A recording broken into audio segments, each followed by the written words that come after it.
Hey everyone, this is Pavlina from Pavlina's Kids Place. I'm here with a band called the Park-O-Lators, and I'm here with Susan and Clayton Park. Hello. Hi, how are you doing? I'm good. How are you guys? Great. We're sleepy today because we had a big show yesterday, and what we did was we played a benefit for for the News Journal Retired Employees Legal Defense Fund.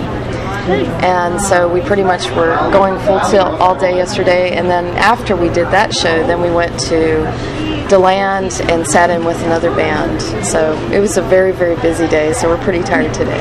It was fun though. We had a great time. Oh, cool. Okay. Yeah. So what instruments do you guys play, and when did you learn to play them? We'll have you first, Susan. Okay. Well, Clayton's been playing for a lot longer, so we should probably do him first. All right. Well, I play electric violin and also acoustic violin, and then I also play guitar. So I started playing violin when I was in the 4th grade, and I started playing guitar when I was 15. Okay, cool. Well, actually, I didn't really play an instrument until pretty recently, and basically what happened was that I was singing in church, and one day I sat down at the drummer's drum kit, and he said it was okay, because you always want to ask permission. Is it okay if I sit here? And he said, yeah, go ahead, try to play it. And I thought, okay, I'll try. And he gave me like a real quick instruction, said hit the bass drum first, then hit the snare and hit the hi-hat at the same time, and I did it. And I just was able to instantly be able to just keep time and carry a beat. And everybody was kind of shocked. Clayton was like turned around and said, what was it? You said you looked around and said you didn't realize that was me playing drums? Haven't never sat at a drum kit before in my life. Well, she was a natural.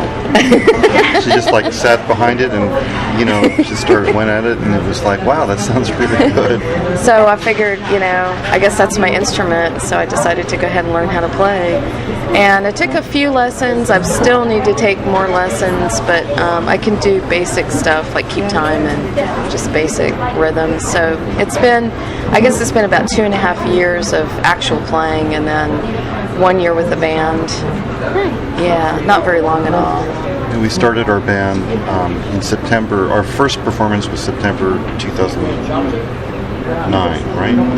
Yeah, our first one was 2009. Yeah, that was kind of like trial by fire. At the band show, actually. Yeah. Yeah. It's like, okay, never played before, and then going to play at the band show. Wow, okay. Cool. I play percussion at my school in bands. Yeah, now the other thing I did was I used to teach art to kids, mostly to elementary and then also to middle school kids. And one of the projects that I love to do was paper mache, and we would make shakers and rattles and rain sticks out of paper mache. And so I also play those as well. Nice. I love paper mache. I think that's like the only thing I'm good at with art too. She actually has a recording that she did where she used a whole lot of kitchen objects. And it's really cool sounding. Oh yeah, I recorded things like whisks and just hitting things to see what they sounded like, and then sampling in it, and then kind of mixing it together to make a song. So that's cool. Yeah, I'll give you that on CD too, so that you have it.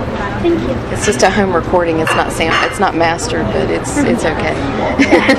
Well, cool. Thank you. And what do you guys like best about your instruments? I don't know.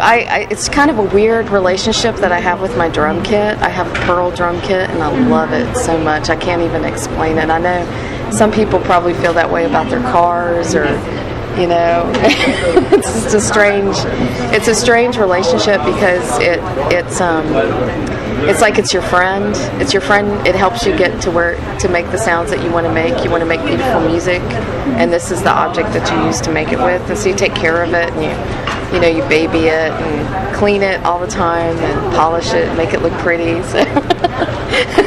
What about you, Clayton? Well, let's see. The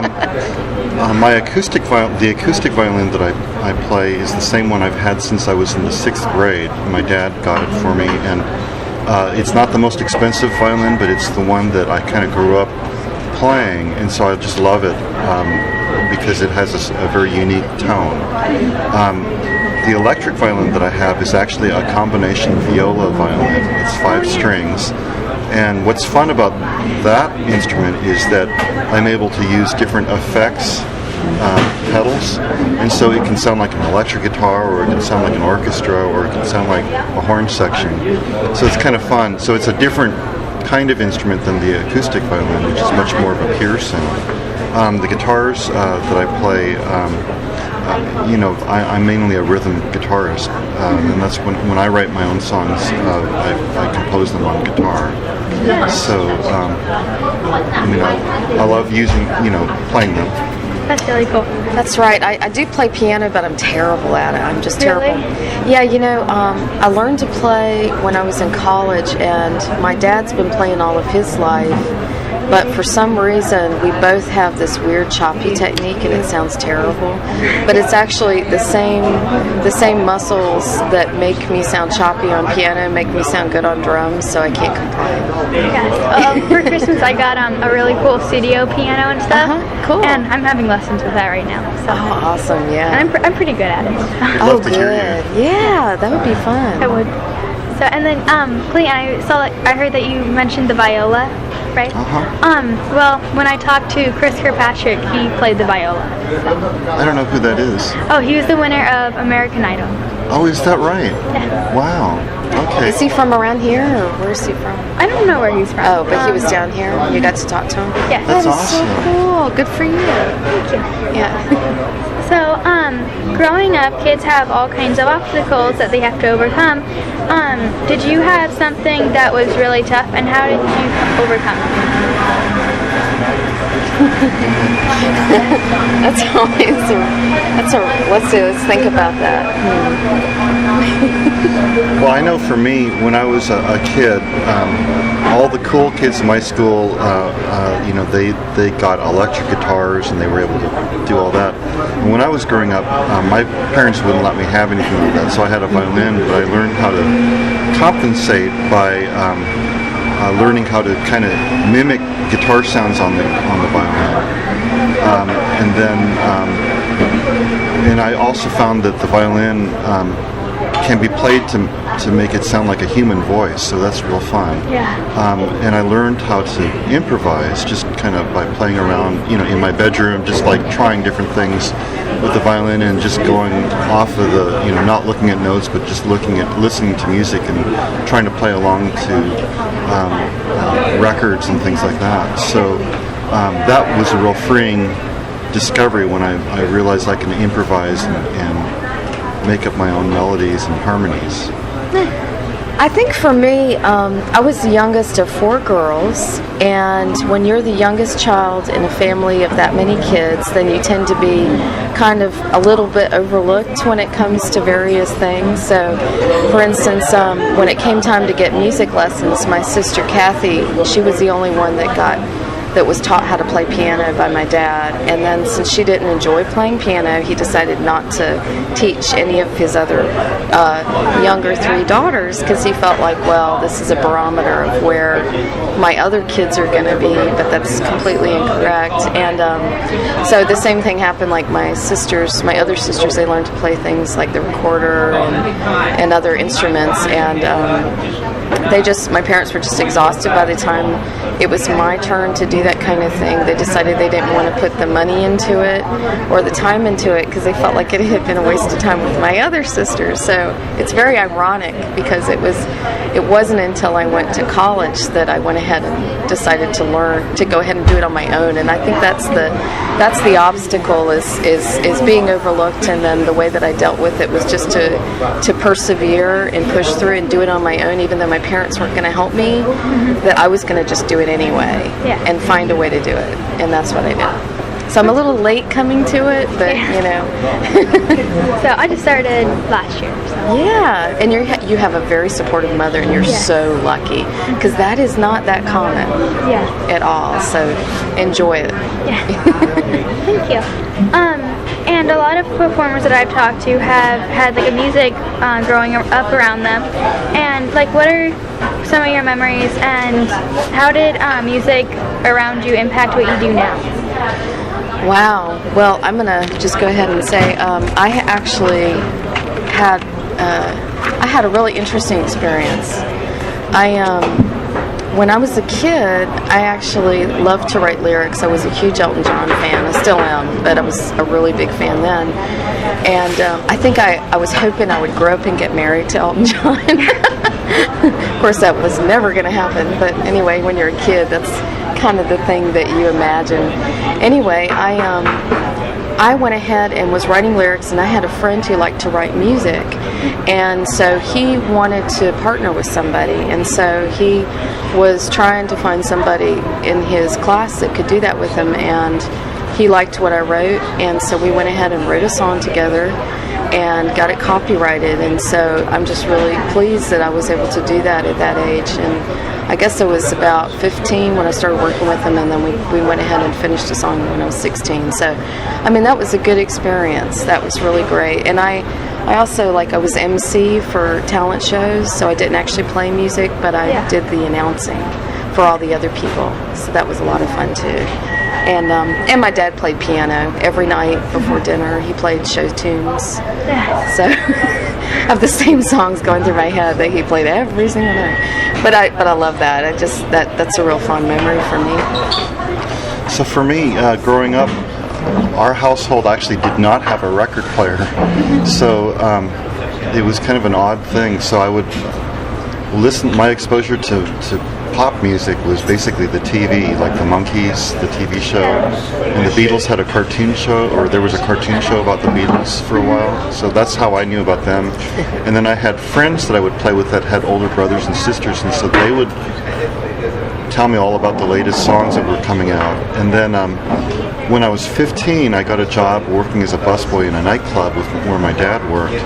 And they had a lot of famous rhythm and blues and jazz musicians play there. And so that was my first exposure to live performances by professional musicians. And so I got to hear Ray Charles, who was a real famous rhythm and blues musician, and some jazz musicians. And so that's where I learned about improvisation and just kind of that whole thing. And I used the savings from that job to buy my first acoustic guitar. Okay, cool. Nice. So percussion isn't really a normal instrument for a girl. So is it hard to stick to it? You know, I do get sometimes where there are male players who have a hard time with it, unfortunately. And I've heard everything from girls don't have the power or the strength to be able to play the way that they want them to play, to they just think it looks odd and that it's something that just doesn't seem. It's kind of like if a man wanted to be a beautician. It's the same type of stereotype. But I think that women are actually really, really good at carrying a very good rhythm, and I don't know why that is, but I think that women are naturals at percussion, and that instead of going with the stereotype, we should just all be playing. Every girl out there should go out and get like a tambourine or something and just practice with it, because it really was a natural for me. I did nothing I literally just sat down and was able to play. So. Cool. Yeah, because at school and stuff, it's they'll say what's your elective, and I'll be like band and chorus, and then they'll be like, oh, what are you playing band? And I'll be like percussion. They'll be like, what? And I'm like, yeah. So but you can be really creative with percussion, especially if you allow yourself to play odd objects the way I do. I play things like I do a little acoustic act where I play an egg carton filled with beans. I play it with egg whisks and a takeout tray and a coffee tin. And it actually has a really cool sound to it, and it works great for small venues. So, I think that if you look at it as creating pieces of art that you can actually play, then I think it's a really, really good, creative, a good way to express yourself creatively. Okay, cool. Yeah. And Susan, you write a lot of different styles of music. Do you have a favorite?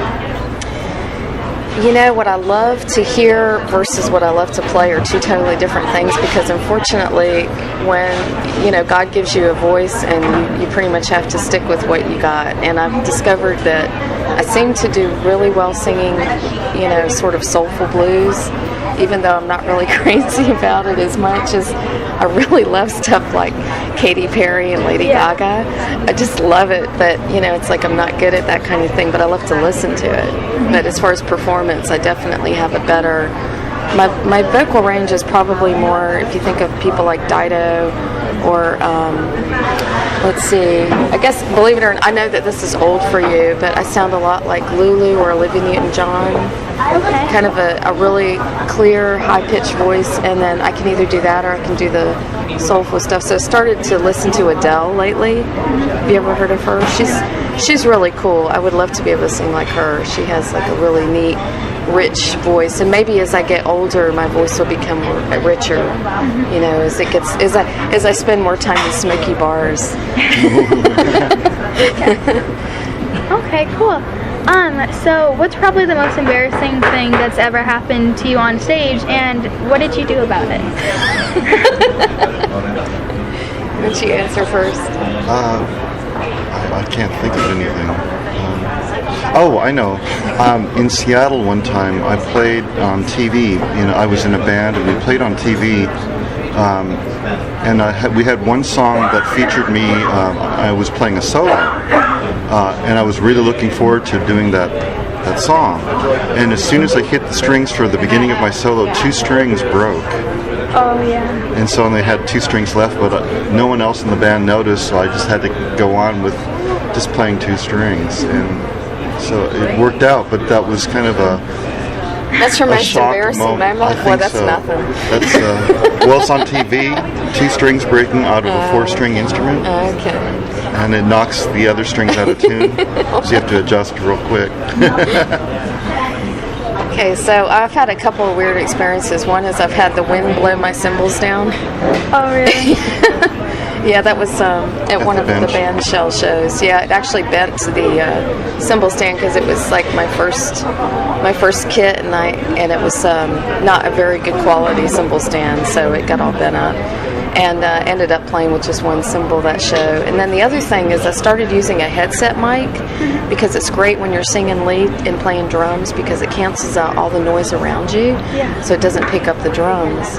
And I made the mistake of saying some inappropriate things into the microphone because you forget that it's on all the time. So in between songs when the band is discussing things, then I accidentally, that was just like the other day, I said something I should not have said into the mic. Anyway. Well, I think mine's not too bad, but like I'd be performing and I would just like drop a stick and it would like just fall through the steel drums and it's like, okay. And I would like bend down and pick it back up and then I would have to start playing it. But yeah. Every drummer loses sticks, so you just have to have a holder right there so you can just grab one real quick. Yeah, well, like, I have the 2 drums, and then, like, if I ever, like, reach over to the other drum to do, like, a roll or something, it just, like, falls through, so it's like, oh, darn it, I just lost a mallet, okay. Oh, no. So, spare mallets, like an apron with a pocket, spare mallets. One almost fell off the stage one time, so I had to go around the drums, and it was, like, and then there was, like, there was an audience, and I was like, oh, this is not good. They probably thought you were great. Yeah. Thank you. So do you guys have upcoming gigs, websites, and where like are some places you can buy your CD? Okay, so we just got our CD recorded, and it's our first one. It's a demo, and it's just done in like a really cool kind of a retro studio up in North Carolina by this really talented musician named Snooze, who's like he's like part of the music establishment up in North Carolina, and that's where I'm from, so I went up there. Anyway, we just got them back, so we're going to get them pressed, and we'll probably sell them on CD Baby, most likely. We'll probably have a CD release party. Yeah, we probably will. We don't actually have any confirmed gigs, but what we do have in the works is we're planning to go on a little mini tour with a woman in North Carolina named Mickey Talley. Okay. She's a much more successful Americana musician, and so it'll be a really good opportunity for us to do that. And we're just right now we're working out to figure out what dates are going to work the best for us. And we're always open to doing shows if there's any. We're kind of new to the area, so we don't know a lot of places here. But if anybody has any great ideas for where an Americana band could play, let us know. We'd love to play there. Okay, and what's some contact information? Oh, okay. Our best place to contact us is probably through email. We're at Park-O-Lators@yahoo.com. And our name, Park-O-Lators, I should probably mention, it's basically it's a derivation of the word percolator for making coffee. And so our last name is Park. So we took the name Percolator and combined it. So it's Parkolators. So it's a play on words. Yeah, play on words. Yeah. So Park-O-Lators@yahoo.com, or you can go through our website, www.parkolators.com. And you can call us 386-383-3729. Okay, cool. Thank you so much for talking to me. Well, thank you. It's been such a pleasure. You're so fun to talk to. Thank you.